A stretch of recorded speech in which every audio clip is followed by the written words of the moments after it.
Assalamualaikum warahmatullahi wabarakatuh. Baik, kali ini kita akan membahas mengenai materi lembar kegiatan siswa atau sekarang disebut sebagai lembar kegiatan peserta didik. Baik, pertama kita masuk kepada pengertian lembar kegiatan siswa atau lembar kegiatan peserta didik. Saya singkat ya, LKS atau LKPD ya. Jadi di sini disebutkan bahwasannya LKS atau LKPD itu materi ajar yang sudah dikemas sedemikian rupa sehingga peserta didik diharapkan dapat mempelajari materi ajar tersebut secara mandiri. Jadi lembar kerja peserta didik ini atau LKS ataupun disebut sebagai LKPD ini merupakan materi ajar yang dikemas, yang sudah dikemas sedemikian rupa. Jadi ini disesuaikan dengan materi yang ada, ya kan, dikemas kemudian disesuaikan dengan tujuan pembelajaran. Nah, sini dijelaskan bahwa ada beberapa hal mengenai pentingnya LKS atau LKPD bagi kegiatan pembelajaran. Yang pertama adalah fungsi LKS. Fungsi LKS sendiri di sini disebutkan sebagai bahan ajar yang bisa meminimalkan peran pendidik namun lebih mengaktifkan peserta didik. Yang kedua, sebagai bahan ajar yang mempermudah peserta didik untuk memahami materi yang diberikan.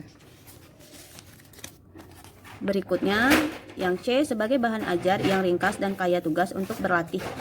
D, memudahkan pelaksanaan pengerjaan kepada peserta didik. Itu tadi fungsi dari LKS. Nah, tujuan penyusunan LKS atau LKPD adalah A, menyajikan bahan ajar yang memudahkan peserta didik untuk berinteraksi dengan materi yang diberikan. B, menyajikan tugas-tugas yang meningkatkan penguasaan peserta didik terhadap materi yang diberikan. C, melatih kemandirian belajar peserta didik. Dan yang terakhir, memudahkan pendidik dalam memberikan tugas kepada peserta didik. Nah, tadi dijelaskan fungsi, tujuan, sekarang ada kegunaan LKS atau LKPD bagi kegiatan pembelajaran. Jadi di sini dijelaskan bahwasannya tentunya lembar kerja peserta didik atau LKS sendiri itu membantu untuk tercapainya tujuan pembelajaran ya. Nah, di sini dijelaskan ada salah satu metode yang bisa diterapkan untuk mendapatkan hasil yang optimal dari pemanfaatan LKS, yaitu dengan metode SQ3R. Apa itu SQ3R? SQ3R adalah survey, question, read, recite, and review, atau diartikan sebagai menyurvei, membuat pertanyaan, membaca, meringkas, dan mengulang. Nah, di sini dijelaskan bahwa tahap survei pada kegiatan ini peserta didik diminta untuk membaca secara sepintas keseluruhan materi, termasuk membaca ringkasan materi ya, jika ringkasan diberikan. Nah, yang question, kegiatan ini di mana peserta didik diminta untuk menuliskan beberapa pertanyaan yang harus mereka jawab sendiri pada saat membaca materi yang diberikan. Dan read, kegiatan ini merangsang siswa untuk memperhatikan pengorganisasian materi dan membubuhkan tanda tangan khusus pada materi yang diberikan. Contohnya, peserta didik diminta untuk membubuhkan tanda kurung pada ide utama, menggarisbawahi rincian yang menunjang ide utama. Jadi di sini tugas kita ketika kita menemukan kalimat yang penting, itu kita memberikan tanda. Dan yang keempat, di sini ada recite. Recite dalam kegiatan ini peserta didik diminta untuk menguji diri mereka sendiri pada saat membaca, kemudian diminta untuk meringkas materi menggunakan kalimat mereka sendiri. Jadi kebanyakan ketika kita meminta siswa untuk memberikan penjelasan atau pendapat mereka, itu kebanyakan mereka tidak memberikan pendapat tetapi mengcopy paste apa yang mereka baca ke dalam tulisan mereka. Jadi alangkah baiknya ketika diminta sebuah pendapat sendiri, ya tuliskan pendapat. Jadi bukan mengcopy paste apa yang ada. Jadi apa yang kamu pahami dari pertanyaan tersebut. Nah, seperti itu. Kemudian yang kelima adalah review. Pada kegiatan ini peserta didik diminta sesegera mungkin untuk melihat kembali materi yang sudah selesai dipelajari sesaat setelah selesai mempelajari materi tersebut. Jadi kalau sudah selesai ya jangan selesai, tetapi kita review kembali untuk mengingatnya kembali, ya kan. LKS memuat format ya, ada 8 format, yaitu judul, kompetensi dasar yang akan dicapai, waktu penyelesaian, peralatan, bahan yang diperlukan untuk menyelesaikan tugas, informasi singkat, langkah kerja, tugas yang harus dilakukan, dan laporan yang harus dikerjakan. Nah, sekarang kita mengenal macam-macam bentuk LKS. Yang pertama adalah LKS yang membantu peserta didik menemukan suatu konsep. Nah, ini seperti apa menemukan suatu konsep? Jadi di sini contohnya materi pembelajaran diberi label LKS kegiatan penyelidikan. Ciri-ciri penegakan HAM tidak perlu diceramakan karena materi pembelajaran ini dapat dikemas dalam bentuk LKS dan peserta didik diharapkan menemukan sendiri Ciri-ciri penegakan HAM. Jadi apa sih ya, seperti yang saya lakukan seperti kemarin ya. Kalau saya kasih materi pasti tidak akan dibaca. Jadi saya memberikan lembar kerja kepada kalian ya. Kemarin kayaknya mata kuliah apa ya, metodologi penelitian ya, untuk mengenal beberapa tentang apa kemarin saya lupa. Judul yang kemarin tentang analisis data ya, desain penelitian. Nah, itu saya memberikan lembar kerja kepada kalian untuk apa? Untuk bisa memahami konsep apa itu desain penelitian dan menganalisis data itu seperti apa tuh. Nah, yang kedua, LKS yang membantu peserta didik menerapkan dan mengintegrasikan berbagai konsep yang telah ditemukan. Nah, caranya dengan memberikan tugas kepada mereka ya, untuk melakukan diskusi, kemudian meminta mereka untuk berlatih memberikan kebebasan berpendapat yang bertanggung jawab. Jadi itu LKS yang membantu peserta didik menerapkan dan mengintegrasikan berbagai konsep yang telah ditemukan. Jadi mereka diharapkan bisa menyampaikan apa yang dimaksud dengan konsep tersebut secara gamblang.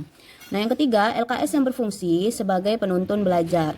Nah, di sini peserta didik akan dapat mengerjakan LKS tersebut jika mereka membaca buku ya. Sehingga fungsi utama LKS ini adalah membantu peserta didik menghafal dan memahami materi pembelajaran yang terdapat di dalam buku. Nah, yang keempat, ini LKS yang berfungsi sebagai penguatan. Ini diberikan kepada peserta didik yang selesai mempelajari topik tertentu. Jadi, materi pembelajaran yang dikemas di dalam LKS ini lebih mengarah pada pendalaman dan penerapan materi seperti yang soal-soal ya, yang diberikan sampai berapa ya, 20, 40 soal gitu. Nah, yang kelima, LKS yang berfungsi sebagai petunjuk praktikum. Ini sudah sering ya kalian temukan ya pada saat mau melakukan praktikum biologi. Nah, langkah-langkah aplikatif membuat LKS atau LKP, apa saja langkah-langkahnya? Jadi ini ada diagram ya, ada analisis kurikulum, kemudian menyusun peta kebutuhan LKS, menentukan judul-judul LKS, menulis LKS seperti merumuskan kompetensi dasar, menentukan alat penilaian, menyusun materi, memperhatikan struktur bahan ajar. Jadi melakukan analisis kurikulum itu dimaksudkan untuk menentukan materi-materi mana yang memerlukan bahan ajar LKS ya. Materi-materi mana yang memerlukan bahan ajar LKS. Jadi tidak semua dari apa yang ada di pelajaran yang baik ada di SMA ataupun SMP itu dibuat LKS-nya. Jadi LKS ini dibuat untuk apa? Untuk mengatasi masalah pembelajaran. Seperti itu. Kalau tidak ada masalah berarti tidak perlu.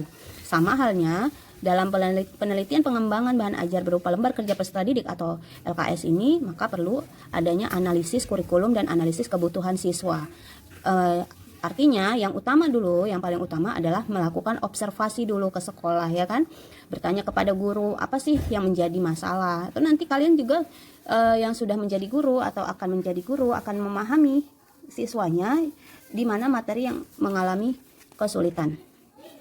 Nah, yang kedua, menyusun peta kebutuhan LKS. Peta kebutuhan LKS ini langkahnya biasanya diawali dengan analisis kurikulum dan analisis sumber belajar. Ini sama seperti yang saya sampaikan tadi, analisis kurikulum dan analisis kebutuhan siswa tadi. Ya. Dan yang ketiga, menentukan judul-judul LKS. Nah, di sini ditentukan atas dasar kompetensi dasar, materi-materi, pokok atau pengalaman belajar yang terdapat dalam kurikulum. Jadi, yang seperti di awal tadi, tidak semua materi pelajaran itu membutuhkan LKS. Jadi, menentukan judul-judul itu kita harus melihat dulu materi-materi mana yang membutuhkan lembar kerja siswa atau lembar kerja peserta didik ya. Nah, yang keempat, penulisan LKS. Penulisan LKS ini ada beberapa langkah. Yang pertama, merumuskan kompetensi dasar. Kemudian yang kedua, menentukan alat penilaian. Pilihan kita dilakukan terhadap proses kerja dan hasil kerja peserta didik.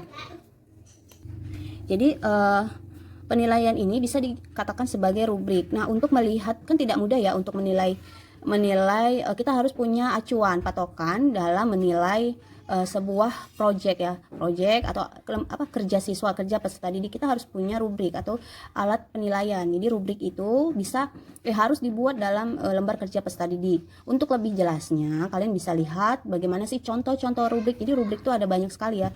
Rubrik presentasi, rubrik praktikum itu berbeda-beda. Karena apa? Karena yang mau kita nilai juga berbeda. Seperti itu. Jadi kalian bisa lihat dan searching di Google. Yang ketiga adalah menyusun materi. Untuk menyusun materi, ada beberapa hal penting yang perlu diperhatikan. Nah, berkaitan dengan isi atau materi LKS, kita perlu mengetahui bahwa LKS sangat tergantung pada kompetensi dasar yang dicapainya. Materi LKS dapat berupa informasi pendukung, yaitu gambaran umum atau ruang lingkup substansi yang akan dipelajari. Materi dapat diambil dari berbagai sumber seperti buku, majalah, internet, jurnal, dan sebagainya.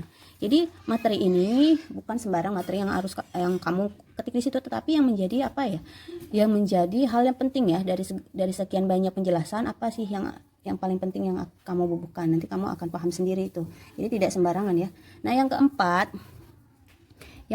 memperhatikan struktur LKS. Ini adalah langkah terakhir dalam penyusunan sebuah LKS. Jadi di sini kita lihat aja tadi strukturnya. Nanti di sini akan ada struktur yang di terakhirnya.